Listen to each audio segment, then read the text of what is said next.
Hello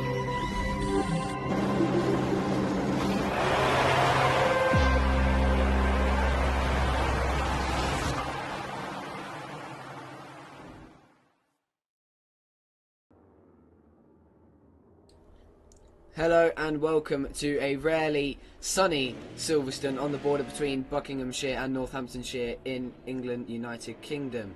I am Raceboy95 and joined as always by my co-commentator Prabhat TTS, as the sun may be shining here, but the sun is setting on MotoGP 24 as we say goodbye to the 2024 instalment of the MotoGP Games by Milestone, and we say hello to MotoGP 25, which releases on Wednesday. It's the final round at the British Grand Prix of the MIR MotoGP Championship. Jake, who is on screen now, has a very slim chance but can still win the championship, and he's running the number one with a gold helmet, so that is very, very brave. It sort of improves in 10th place and so close to Perky, and DJ Land Rover does improve. A really competitive lap time which could put him in the mix for the championship decider. And look at this, at the death of this session, Jake fastest first sector, which was Sacred Meerkat's weak point, so just don't be surprised if he does start to drop off a little bit in the second and third sector. But no matter, hoping to pull off the comeback of dreams here at his home Grand Prix, is on an absolute flyer at this point as he makes his way through Woodcote, this really fast section at full lean angle. Careful not to tag the green on the outside there. Yeah, he's been a bit more careful there, but he's hanged on to a really competitive lap time. Fastest sector 2 from the Brit at the moment. The Monster Energy Yamaha makes its way into Maggotts and Beckett's, arguably one of the hardest sections on the whole calendar. It has to be pitch perfect just for a relatively competitive lap time, and the rest of it just as hard, especially the entrance into Stowe, as I just mentioned before. DCP's fallen through the map. Jake, here he comes then. He's just going to pray Potato doesn't crash in front of him. Could there be a little bit of cheeky tactics from the American to help out his teammate? Here comes Jake into Stowe. He's on an absolutely sensational lap. He could break us into the 53s, which would be absolutely mental. Surely not, as he comes through Vale. He's done that absolutely gorgeously. The perfect amount of curb. He takes the wide line to cut it back and clip the apex on the inside. This is an absolute stonker from Jake as he heads to pole position. 1:54.375. What a fantastic lap at the death of this session, where the pressure was on, and already we've got laps flying in here. Yeah, Max from Norway looking to finally get this. So Potato could be, as we predicted, on pole position if Max can just get this done in this last chicane. He's throwing away a main race pole position here, the Norwegian. We do know he starts quite well, but Potato, oh no, he's done it, he's got it, he's got it, 8th place. So Potato, look at that, Potato and Perky. So we're going to have a Yamaha and Gas 1-2 in the sprint race to start it off, and a Gas and the Yamaha 1-2 to kick off the main race. This is incredible.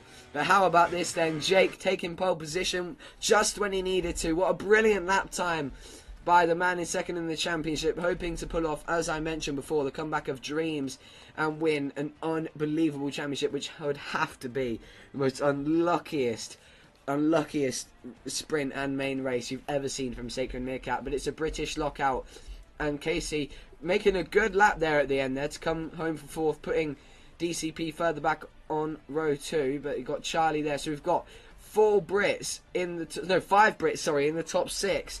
Really good there for the Brits at their home Grand Prix. And then a Sony in 7th, so the 2 Grassinis lining up 7th and 8th, hoping to overtake Repsol Honda in the team's championship. Goji in 9th, Fox Knight 10th, and Perky in 11th, and Potato in 12th, who will be starting 1 and 2 in the main race due to the reverse grids. So keep an eye out for those two, because both of them are really aggressive starters. But now, I think, yeah, we're going to restart the lobby. It'll be directly on the inside, because you're literally on course to go straight on. So that is it then. Everybody is readied up. It is time for the final race on MotoGP 24, with MotoGP 25 coming out in less than 48 hours. Here we go. Potato on pole. for the final time in MotoGP 24. Let's see if he can get a good start, as he mostly does. Here we go. The world champion starts from the back of the grid, reverse grids. And here we go. We go underway, and it's a brilliant start from Max from Norway, who's going to try and take the lead into turn 1. He's alongside Potato, the American, leads through towards Farm, as here comes Max from Norway to lead the race. Charlie, oh, so many people going right in the background. Potato stays strong on the inside. Max goes all the way around the outside. That was never going to work. Oh no, big crash in the middle. DJ Landro and Quesadilla, the two podium finishers in the sprint race. Potato takes the curb. Max from Norway leads this race, and contact between the 3 podium finishers at the start of this race. Sacred Meerkat could receive a long lap penalties. Potato's getting beaten up here as he rejoins ahead of his teammate. But look at this, Max from Norway leading this race. I'm sure we'll have a few fans. Oh, Sacred Meerkat received the long lap penalty for his encounter with Quesadilla. Oh, Max from Norway, he smashed his head against the wall. Oh my word, and here comes DCP on the inside. Oh, they come into contact. What a crazy start to this race, as Charlie is looking to get ahead of these two as they bash bars. Max from Norway relinquishes this first place. Charlie is going to get held up by him. But how about this from the American? From a terrible start in the sprint to the best start possible in the main race. Here we go then.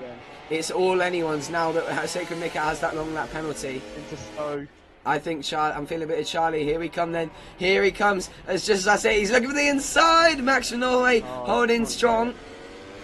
The Gratini Ducati rider. We've got a Ducati, Honda and KTM. As here comes Charlie. He's going to send it now. He's got it sideways. Sacred Meerkat shoves his way through. Max stays strong.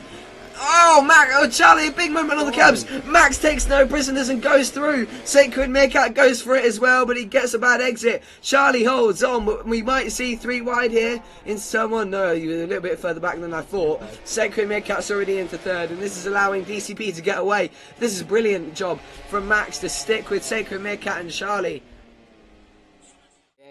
So then the last lap, Modesto Main are going to try and hold on for 3rd position ahead of Capeta, but it's between the 2 tyre riders, No1 NR and Del1 NR, as No1 NR goes off the track. Oh no, big mistake. Big mistake. He might have just, he's let it go.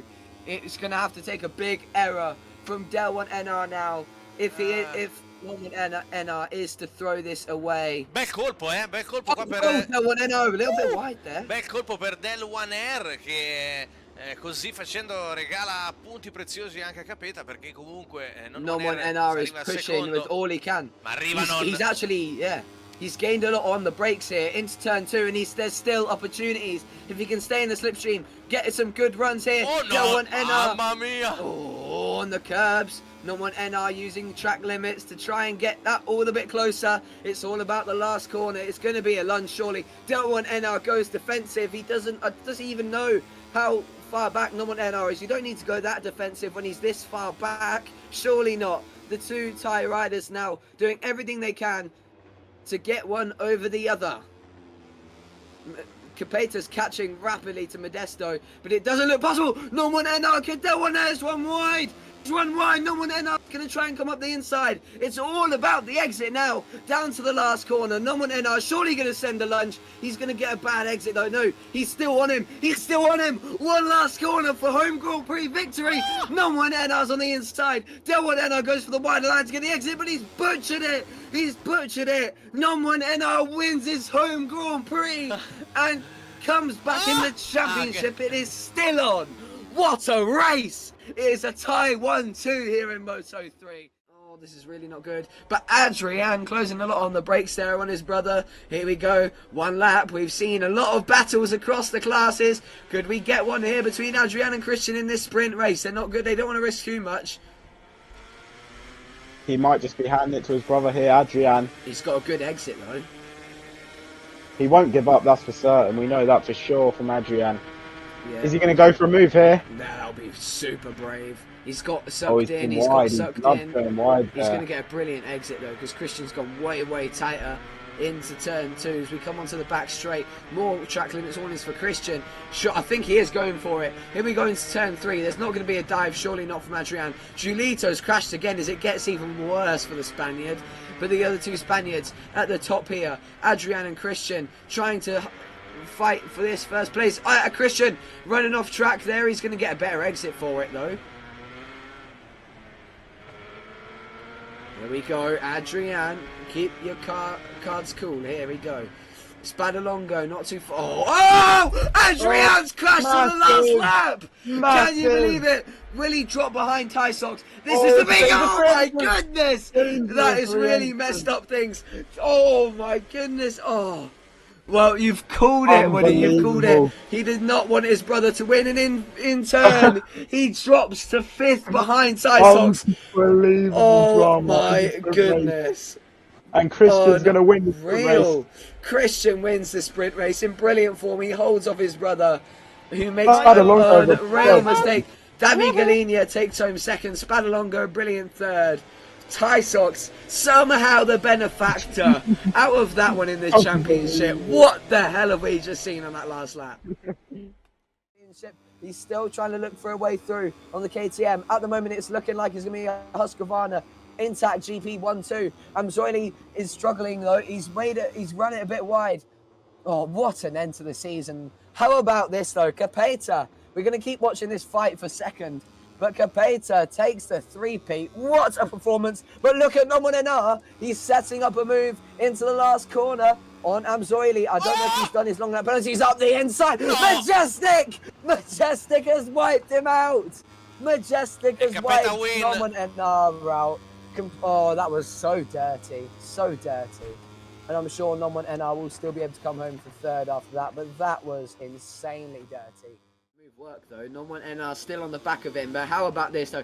Capeta, 1 sector to go for the Italian, who's put together a brilliant season. He got his first win at Phillip Island last season in Moto3 in a wet Australia, and showed some real pace on the Husqvarna Intact GP, but he came this season to the MT Helmets KTM team and has been brilliant from the off.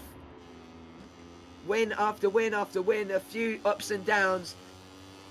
But this season ends on an up if he can make it through these last 2 corners. The Italian national anthem will be playing for him as he comes around the last corner. Capeta, the number 14, is world champion in Moto3. Capeta, winner! The championship, season 8, Moto3. Bravo, bravo, bravo. And can Casper to the line, or is it not going to be enough? I don't know if that means... Oh, Casper comes home in 6th. Good fight there from Modesto. Fair play.